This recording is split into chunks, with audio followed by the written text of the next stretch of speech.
আসসালামু আলাইকুম। কেমন আছেন সবাই? আশা করি সবাই ভালো আছেন, নিরাপদে আছেন। ভারতের কাশ্মীরের পেহেলগামে যেই সন্ত্রাসী হামলা হয়েছে, তারই যোগ্য জবাব দেওয়ার জন্য ভারত ৭ মে পাকিস্তানে একটি অভিযান চালায়। এই অভিযানের নাম দেওয়া হয় অপারেশন সিন্দুর।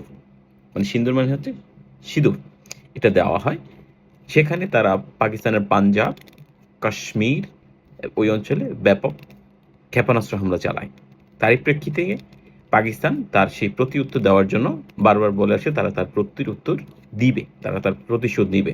তারই প্রেক্ষিতে গতকাল মানে ৯ মে রাতে পাকিস্তান ভারতে ক্ষেপণাস্ত্র হামলা চালায়, বিভিন্ন আক্রমণ চালায়, ড্রোন এবং ক্ষেপণাস্ত্র দিয়ে হামলা চালায় এবং তারা এই হামলার একটি নাম দেয়।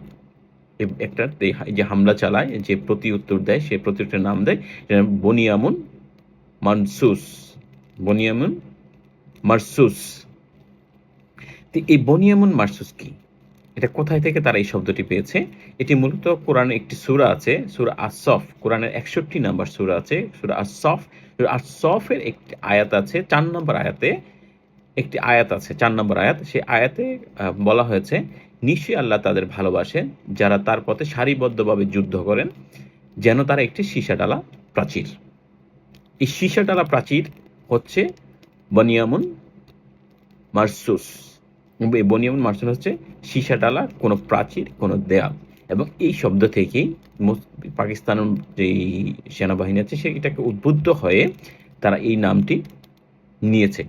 মূলত তারা ভারতের যেই অপারেশন সিন্দুর আছে, সেই অপারেশন সিন্দুরের প্রতিউত্তর হিসাবে বা কি বলে সেটা প্রতিশোধ নেওয়ার জন্য তারা এই অভিযান পরিচালনা করে। ধন্যবাদ সবাইকে।